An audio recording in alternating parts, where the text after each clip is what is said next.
धनु राशि वालों, अगले 2 दिनों में मंदिर के मुख्य दरवाजे पर चुपचाप जाके रख देना यह एक छोटी सी चीज और सीधे वापस अपने घर चले आना, पीछे मुड़कर भी मत देखना। उसके बाद फिर जो होगा उसे देखकर आप खुद भी अपनी आंखों पर यकीन नहीं कर पाओगे। जी हाँ प्यारे मित्रों, उसके बाद फिर आपको जो कुछ भी चाहिए वह स्वयं दिव्य शक्तियां लाकर आपको देंगी, और वो भी कुछ ही दिनों के भीतर। जी हाँ मित्रों, दुनिया का सबसे शक्तिशाली और सबसे गुप्त उपाय है जो आज के इस वीडियो में हमने आपको बताया है। दोस्तों, इस उपाय को केवल एक बार कर लेना, उसके बाद पूरी दुनिया आपकी गुलामी करेगी। बिना कुछ करे ही करोड़पति बन जाओगे, क्योंकि दिव्य शक्तियां आपको खुद करोड़ों की दौलत लाकर देंगी। फिर चाहे आपको सच्चा प्रेम चाहिए या फिर बंगला चाहिए, गाड़ी चाहिए, संतान सुख चाहिए, सब कुछ जो आपके मन में है दिव्य शक्तियां स्वयं ढूंढ कर लाकर आपको देंगी, वो भी कुछ ही दिनों के अंदर। जी हाँ प्यारे मित्रों, जिस चीज के बारे में आपने कभी सपने में भी नहीं सोचा था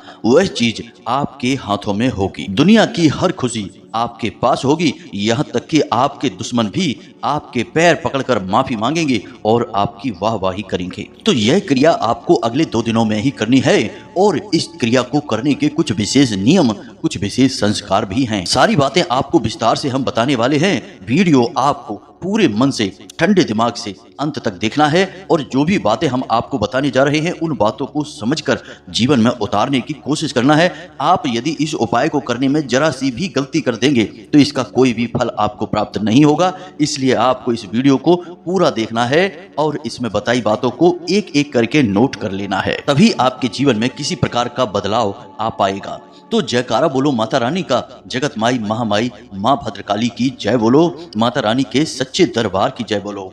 तो प्यारे मित्रों, आप सभी का बहुत बहुत स्वागत करते हैं धनु राशि भिंड यूट्यूब चैनल में। प्यारे मित्रों, मंदिर में दैवीय ऊर्जा बहुत अधिक शक्तिशाली होती है। तो अब ऐसे में जब इस एक चीज को आप मंदिर के मुख्य दरवाजे पर चुपचाप रखकर वापस आएंगे तो देवी देवताओं की वह महाशक्तिशाली सकारात्मक ऊर्जा तुरंत आपकी ओर आकर्षित हो जाएगी। और जब देवी देवताओं की सकारात्मक ऊर्जा आपकी ओर आकर्षित होगी तो आप चाहे भिखारी ही क्यों ना हो, आपको राजा बनने में जरा सी ही देर लगेगी। यहाँ तक कि आप जो कुछ भी चाहेंगे वह सब कुछ आपके पास खिंचकर आने लगेगा। अब हम आपको बता दें कि यह कोई नई विद्या नहीं है, यह बहुत ही प्राचीन विद्या है, लेकिन आज के इस समय में जरूर इस विद्या के बारे में लोग भूल चुके हैं। आज का समय अब कुछ इस प्रकार का हो गया है कि लोग जिस चीज को अपनी आंखों के सामने देखते हैं बस उसी पर विश्वास करते हैं। तो ऐसे में आजकल लोग इन सिद्ध उपायों और जरूरी क्रियाओं के बारे में भूलते जा रहे हैं। यहाँ तक कि अब तो लोग पूजा पाठ के विशेष विधि विधानों को भी ध्यान नहीं देते, बस फॉर्मेलिटी के लिए बस पूजा कर लेते हैं, इतना ही काफी है। लेकिन प्यारे मित्रों, इस तरह कार्य नहीं चलता है। किसी भी काम को करने के कुछ विशेष नियम और विधि विधान होते हैं, यदि आप उन्हें पूरा नहीं करते हैं तो निश्चित तौर पर आप परेशान हो जाएंगे। तो आज जिस चीज के बारे में हम आपको बताने जा रहे हैं यह चीज बहुत ही प्राचीन है। पुराने जमाने में जब राजा महाराजाओं को राज सत्ता चाहिए होती थी, युद्ध में विजय चाहते थे या फिर किसी के साथ प्रेम विवाह करना चाहते थे, किसी का सच्चा प्यार आकर्षित करना चाहते थे, या फिर धन दौलत को अपनी ओर आकर्षित करके और अमीर होना चाहते थे, तब वे इस क्रिया को कर दिया करते थे। बस इस क्रिया को कर देने मात्र से ही दैवीय शक्तियां खुद उन्हें ला लाकर चीजें दिया करती थीं। लेकिन यह क्रिया वे लोग अपने आसपास के सिद्ध गुरुओं और प्रकांड विद्वानों की निगरानी में किया करते थे, जिससे क्रिया सही तरह से हो और उसका परिणाम भी जल्द से जल्द प्राप्त हो जाए। जी हाँ प्यारे मित्रों, तो अब आपकी बारी है। आज के इस वीडियो में हम आपको इस एक चीज के बारे में सारी जानकारी विस्तार से देने जा रहे हैं। इसके प्रयोग के सही विधि और विधान, और क्या है इसे प्रयोग करने के सही तरीके, जिनसे कि आपको अधिक से अधिक लाभ प्राप्त हो सके। सब कुछ पूरे विस्तार से इस वीडियो में बताने जा रहे हैं। तो बस आपको वीडियो अंत तक देखना है और हर एक बात को बारीकी से समझना है, क्योंकि कुछ चीजें बहुत गहरी होने जा रही हैं। तो उन्हें यदि आप समझेंगे नहीं तब तक आप उनके महत्व को भी नहीं जान पाएंगे। इसलिए हम आपसे बार बार यही निवेदन कर रहे हैं कि बस वीडियो आपको पूरा देखना है। तो चलिए प्यारे मित्रों, आज के इस ज्ञानवर्धक वीडियो की शुरुआत करते हैं। लेकिन इससे पहले हम चाहेंगे कि आप माता रानी के लिए आभार अवश्य ही व्यक्त करें। तो कमेंट बॉक्स में सच्चे भाव से, सच्चे मन से एक बार नहीं 3 बार लिखना, जय माँ भद्रकाली कृपा करो। माता रानी की आपको विशेष कृपा और आशीर्वाद प्राप्त होंगे और आपके जीवन में खुशियां ही खुशियां आ जाएंगी, आपकी मनोकामना पूरी हो जाएगी। इसी के साथ साथ प्यारे मित्रों, माता रानी के इस दास का आपसे एक छोटा सा निवेदन और है कि यदि आप इस चैनल पर पहली बार आए हैं तो इस चैनल को सब्सक्राइब करके बगल में जो घंटी का निशान है उसे भी अवश्य दबा ही दें।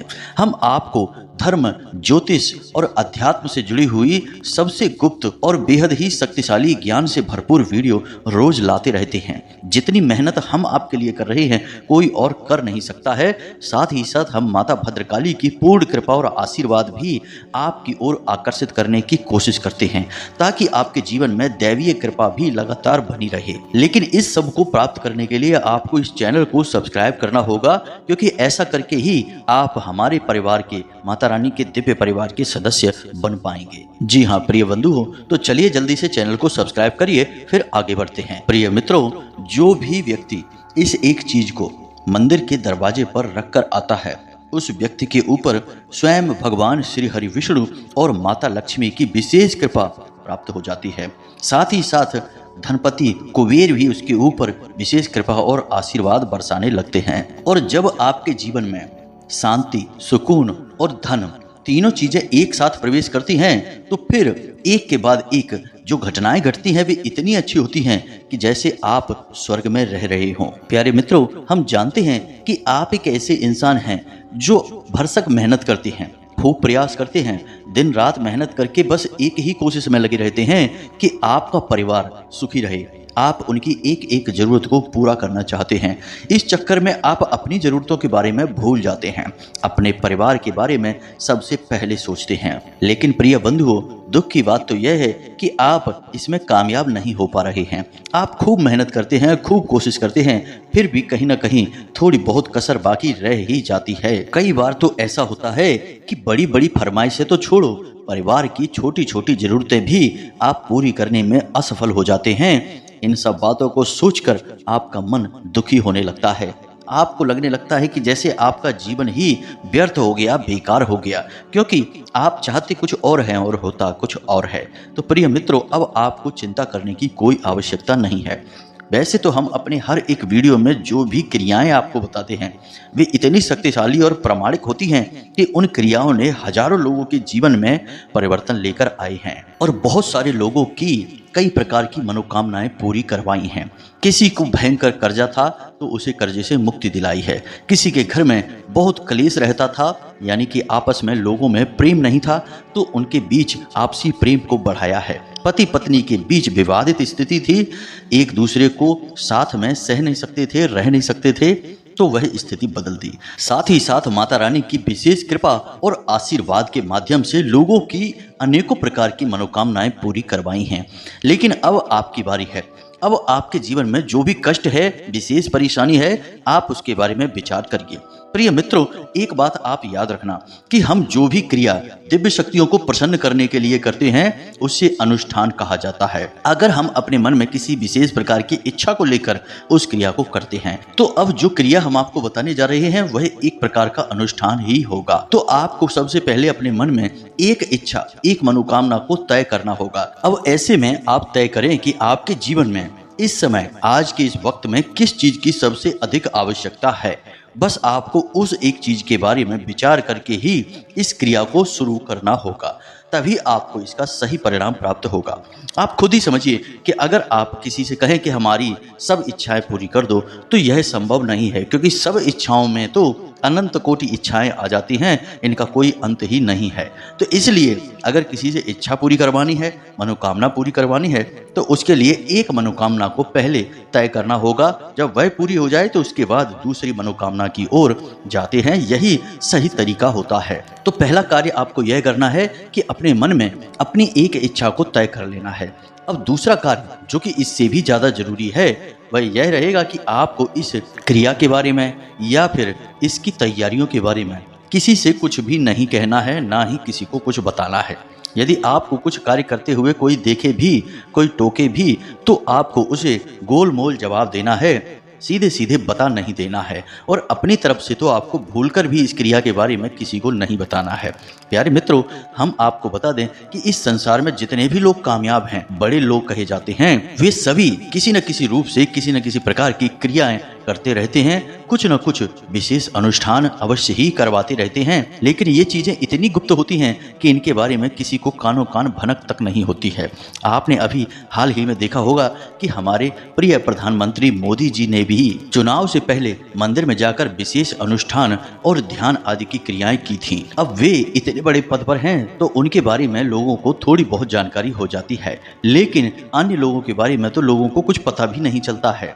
लेकिन इसका प्रमाण यह होता है कि लोग तरह तरह के रत्न पहनते हैं, विशेष नंबर की टी शर्ट वगैरह पहनते हैं और कुछ खास अंकों का ही अपने जीवन में प्रयोग करते हैं। ये सभी किसी न किसी क्रिया का हिस्सा होती हैं। तो बस आपको भी इसके बारे में किसी को भनक नहीं लगने देना है। कोई भी क्रिया फलित ही तब होती है जब उसे गुप्त रखा जाए। जी हाँ मित्रों, ये 2 कार्य आप करें। तीसरा कार्य जो कि बहुत साधारण है लेकिन बहुत ज्यादा जरूरी भी है कि आपको जिस भी देवी देवता के मंदिर में जाकर इस चीज को रखनी है, उस देवी देवता के प्रति मन में विशेष भाव उत्पन्न करने होंगे।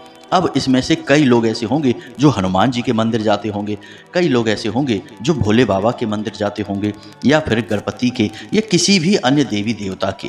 मित्रों याद रखना कि ये सभी देवी देवताओं के स्वरूप अलग अलग अवश्य हैं, लेकिन अंत में सभी उसी परम ब्रह्म का ही स्वरूप हैं। तो सब एक ही हैं, बस यहाँ हमें अलग अलग लीलाओं के माध्यम से अलग अलग दिखाई पड़ते हैं और उनके हम अलग अलग रूपों में पूजा करते हैं। तो आप इस भाव को अपने मन में अवश्य प्रकट करें कि ये जो देवी देवता हैं जिनसे आप यह अनुष्ठान में कुछ मांगने जा रहे हैं, वे देवी देवता आपको सब कुछ देंगे। जो आप चाहेंगे वह आपके पास आएगा। तो आपको उस देवी देवता के प्रति अपने मन में विशेष आदर भाव, विशेष प्रेम और भावनात्मक जुड़ाव महसूस करना होगा। देखो मित्रों, एक बात समझो कि कोई भी चीज है, अभी हम आपको सीधे सीधे बता दें कि इस चीज को जाकर चुपचाप रख दो, वह चीज काम नहीं करेगी। क्योंकि आप खुद ही समझिए कि डॉक्टर भी जब किसी को दवाई देते हैं तो पहले उस दवाई के प्रयोग करने के परहेज को बता देते हैं कि तुमको ये नहीं खाना है, ये काम नहीं करना है, इस तरह से यहाँ वहाँ नहीं घूमना है, आराम करना है। क्योंकि जितना दवाई जरूरी है उतना ही ये जो इनके परहेज हैं वो भी जरूरी होते हैं, क्योंकि इनसे माहौल निर्मित होता है तो दवाई ज़्यादा असर करती है। उसी प्रकार उपाय होते हैं, क्रियाएं होती हैं। इनके लिए यदि आपने विशेष माहौल का निर्माण नहीं किया तो ये क्रियाएं इतनी अधिक फलदायी नहीं होती हैं। तभी लोग ये कहते हैं कि गुरुजी हमने तो ये उपाय कर लिया, वो उपाय कर लिया और हमारे ऊपर इसका कोई खास प्रभाव दिखाई नहीं दिया। तो प्यारे मित्रों, बात यही है कि सुन सुनाकर किसी उपाय को कर लेने से फलित नहीं हो जाता। अगर ऐसे उपाय फलित होते तो इस दुनिया में कोई भी इंसान दुखी हो ही ना, क्योंकि उपायों की कमी नहीं है। हर दूसरा इंसान उपाय बताने में लगा हुआ है, लेकिन उपाय बताने वाले को भी नहीं पता कि ये उपाय कार्य कैसे करता है, और सुनने वाले को तो कभी पता चलेगा ही नहीं, क्योंकि शास्त्र तो उसने पढ़े नहीं है। हर एक उपाय किसी न किसी शास्त्र विधि से निकला हुआ होता है, वैदिक होता है, तभी वह फलित होता है।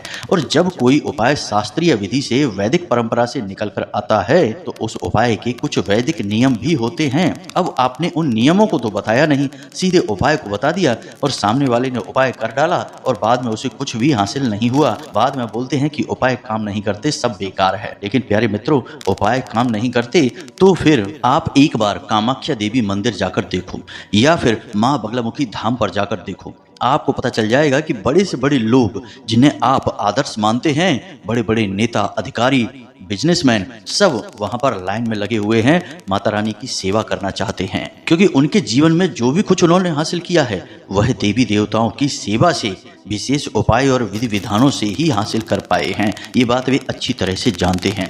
तो प्यारे मित्रों, जानबूझकर अनजान बने रहने से कुछ भी नहीं हो जाता है, बस ठोकरें ही मिलती हैं। क्योंकि जीवन में अगर सीधे सीधे मेहनत करने से कामयाबी हासिल होती, जैसा कि साधारण तौर पर लोगों को बताया जाता है कि मेहनत करोगे तो कामयाब हो जाओगे, तो फिर गधा जंगल का राजा होता, शेर नहीं। कोई मजदूर अरबपति करोड़पति होता, एक व्यापारी नहीं जो एयर कंडीशन ऑफिस में बैठकर करोड़ों का व्यापार करता है। तो खाली मेहनत से काम नहीं चलता प्यारे मित्रों, यह बात आपको समझनी होगी। तरकीबें, विशेष उपाय, क्रियाएं आपको करनी ही होंगी, तभी जीवन फलित होता है, दैवीय शक्तियां आकर्षित होती हैं और फिर आपको जो चाहे वह ला कर देती हैं। तो अब ये तो सारी बातें हो गई इस एक विशेष क्रिया के बारे में। अब एक छोटी सी बात और कि आपको जितना हो सके उतना पॉजिटिव रहना होगा, सकारात्मक रहना होगा। अपनी दिव्य शक्ति जिसकी आप पूजा पाठ आराधना करते हैं, जो आपके आराध्य हैं, उन पर पूरा भरोसा रखें।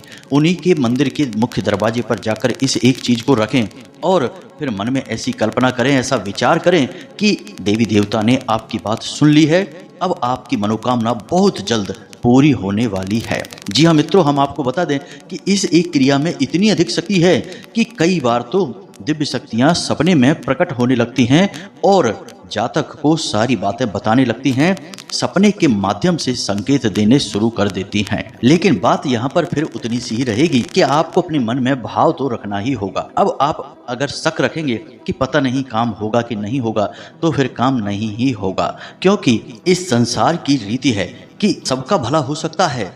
चाहे कोई इंसान कितना ही बुरे से बुरा हो, ऊंचा हो नीचा हो, सबके साथ अच्छा हो सकता है, दिव्य शक्तियां उसका साथ दे सकती हैं। लेकिन जिसके मन में वहम है कि मन में दिव्य शक्तियों के प्रति ही शक का भाव रहता है, उसका भला कभी भी नहीं हो सकता है। तो अपनी भावना को मजबूत करना होगा, सकारात्मक रहना होगा कि आप जो कार्य करने वाली हैं, इस कार्य का आपको पूरा पूरा फल प्राप्त होगा ही होगा। जी हाँ प्यारे मित्रों, तो अब ध्यान से सुनो।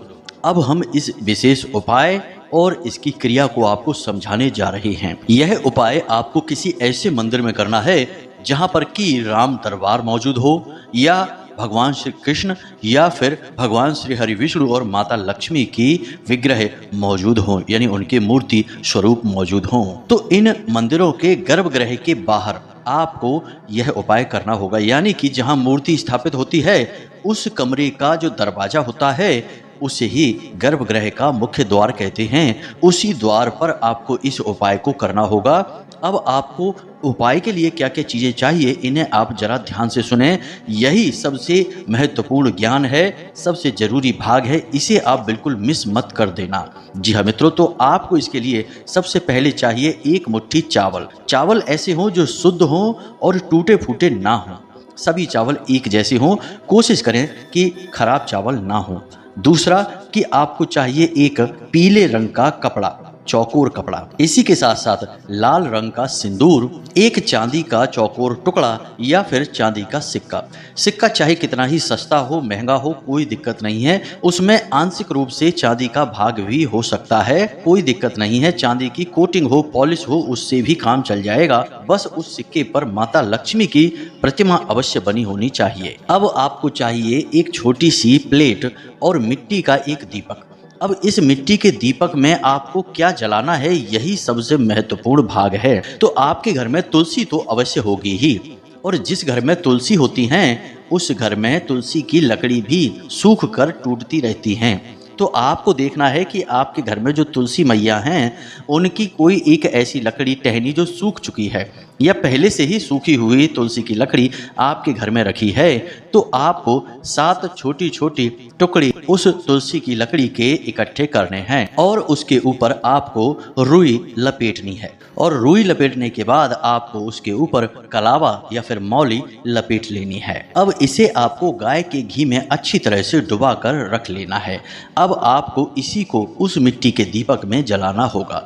याद रखें कि आप इस उपाय को किसी भी दिन कर सकते हैं, दिन का कोई विशेष नियम नहीं है, परंतु इस बात का ध्यान रखना है कि सूर्यास्त से पहले पहले आपको इस उपाय को करना होगा। सूर्यास्त के बाद भूल कर भी इस उपाय को ना करें। वैसे इस उपाय का सर्वोत्तम परिणाम आपको एकादशी के दिन और गुरुवार के दिन प्राप्त होता है। फिर भी आप इस उपाय को किसी भी दिन कर सकते हैं। दिन का कोई विशेष विधान तो शास्त्रों में नहीं मिलता है, बस इस क्रिया का विधान देखने को अवश्य मिलता है। बेहद शक्तिशाली क्रिया है यह।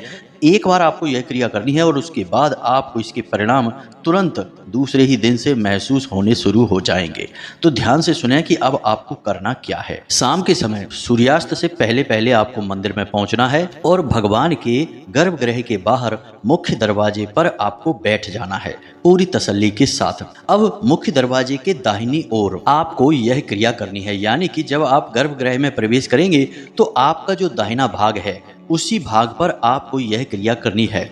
वहां पर आपको थोड़ी सी सफाई करके शुद्धता करनी है, यानी गंगा जल छिड़क देना है, और उसके बाद आपको वहां पर वह पीले रंग का कपड़ा जो आप घर से लेकर गए हैं उसे आपको बिछा देना है, और उस पीले कपड़े पर आपको लाल सिंदूर से श्रीम, जी हाँ मित्रों, माता लक्ष्मी का नाम है यह, इसे आपको लिख देना है। और उसके बाद आपको एक मुट्ठी चावल जो आप घर से लेकर गए हैं उसे उस श्रीम के ऊपर डाल देना है।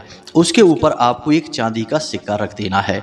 अब उसके ऊपर आप जो छोटी सी प्लेट स्टील की होगी या कोई भी प्लेट हो सकती है लेकर गए हैं उसे आपको रख देना है और उस प्लेट के ऊपर आपको वह मिट्टी का दीपक रखना है और मिट्टी के दीपक में आप जो घर से बनाकर ले गए हैं तुलसी मैया की सूखी लकड़ियों की बाती जो गाय के घी में डूबी हुई आप घर से लेकर गए हैं उन बातियों को आपको उस दीपक में रख देना है और थोड़ा सा घी और डाल देना है। अब आपको पूरे भक्ति भाव से भगवान श्री हरि विष्णु और माता लक्ष्मी को याद करना है और उनसे निवेदन करना है कि हे प्रभु, हम आपकी सेवा में इस क्रिया को करने जा रहे हैं और माँ वृंदा माता तुलसी से बना हुआ दीपक आपके लिए प्रज्वलित कर रहे हैं।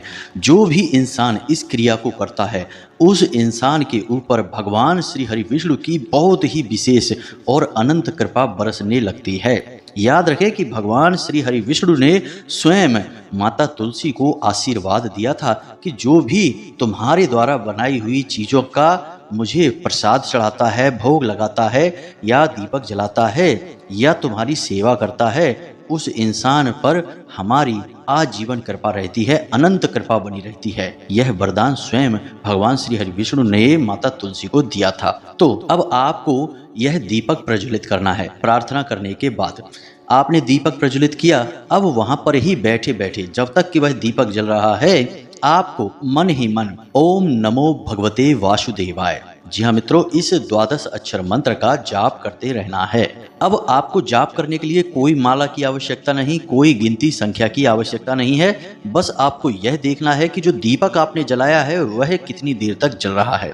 जब वह दीपक शांत हो जाए तो आप अपना जाप करना बंद कर देंगे और भगवान श्री हरि विष्णु और माता लक्ष्मी के लिए निवेदन करेंगे कि आपके जीवन में उनकी कृपा प्रवेश हो और आपके जीवन से हर एक कष्ट समाप्त हो और आपकी विशेष जो मनोकामना है वह जल्द से जल्द पूरी हो जाए। इसके बाद जो प्लेट पर दीपक रखा था उस प्लेट को उठाकर आपको वहीं उसी जगह पर रख देना है, यानी कि उस दरवाजे के दाहिनी ओर रखा छोड़ देना है। और जो नीचे सामग्री थी, पीले कपड़े के ऊपर चावल रखे थे, सिक्का रखा था, उसे आपको पोटली के रूप में लपेट लेना है और उस पर लाल धागे से, जिसे हम मौली या कलावा कहते हैं, उससे लपेट लेना है और आपको 7 बार उसे लपेटना होगा। और उसके बाद आपकी यह पोटली तैयार हो चुकी है जिसमें कि भगवान श्री हरि विष्णु और माता लक्ष्मी की भरपूर कृपा प्रवेश कर चुकी है। अब आपको यही पोटली सीधे अपने घर लाना है और अपने पूजा घर में रखी छोड़ देना है 24 घंटे के लिए। जी हाँ मित्रों, 24 घंटे तक यह पोटली आपके पूजा घर में रहेगी। यदि आपके पूजा घर में माता लक्ष्मी की तस्वीर है तो उस तस्वीर के पास आपको इसे रखना है। अब आपने 24 घंटे के बाद इसे उठाकर आपकी यदि कोई दुकान है, कोई व्यापार है जहां पैसे का लेन देन होता है, उस तिजोरी में इसे ले जाकर रख लेना है, या फिर आपके घर में आप जहां पैसे रखते हैं उस अलमारी में, तिजोरी में इसे चुपचाप रख देना है। याद रखें कि इस क्रिया के बारे में आपको किसी को नहीं बताना है। जब आप मंदिर से वापस आएंगे तो पीछे मुड़कर नहीं देखना है, किसी से कोई बात नहीं करनी है, किसी भी प्रकार का मन में कोई उल जलूल विचार लेकर नहीं आना है। बस भगवान की भक्ति में रहना है और समझ लेना है कि अब भगवान की आपको विशेष कृपा प्राप्त होगी ही होगी। और एक बात हम आपको और बता दें प्रिय बंधु, कि हमने जिस को इस उपाय के बारे में बताया है उसने हमेशा आज तक हमसे एक ही बात कही है कि गुरुजी, इस उपाय ने तो हमारे जीवन में चमत्कार ही कर दिया। जैसे स्वयं भगवान श्री हरि विष्णु और माता लक्ष्मी प्रकट हो गए हैं हमारे जीवन में, कुछ को तो सपनों के माध्यम से भी माता रानी ने दर्शन दिए हैं या फिर कुछ आंशिक संकेत दिए हैं कि वे उनसे बहुत प्रसन्न हैं। प्रिय मित्रों, फिर से हम कहते हैं कि सारा खेल भाव का है, प्रेम का है, श्रद्धा का है। तो इसी भाव के साथ आप इस उपाय को करिए और फिर हमें इसके परिणाम बताइए कि कैसे प्राप्त हुए आपको नतीजे। अब यदि कोई प्रश्न आपके मन में उठ रहा है तो आप प्रश्न हमसे कमेंट में भी पूछ सकते हैं या फिर सीधे व्हाट्सएप नंबर पर भी मैसेज करके प्रश्न पूछ सकते हैं। हमें जब समय मिलेगा, हमारा ज्यादातर समय साधनाओं में गुजरता है, तो जब हमें समय मिलेगा तो हम आपके प्रश्न देखेंगे और आपको जवाब अवश्य ही देंगे। तो इसी के साथ साथ आज की इस वीडियो को विराम देते हैं। कमेंट में पूरे भक्ति भाव के साथ जय माँ भद्रकाली, जय माता लक्ष्मी अवश्य लिख देना। माता लक्ष्मी की और माँ भद्रकाली की आपको विशेष कृपा प्राप्त होगी। हमेशा हंसते रहें, मुस्कुराते रहें, सकारात्मक रहें। याद रखें कि आपके ऊपर माता रानी की छाया उनकी कृपा आ चुकी है, क्योंकि आप धाम से जुड़ चुके हैं, माता रानी के दिव्य परिवार के सदस्य बन चुके हैं। तो प्रेम से बोलें, जय माई की, जय मां भद्रकाली। माता रानी आपका निश्चित कल्याण करेंगी। धन्यवाद।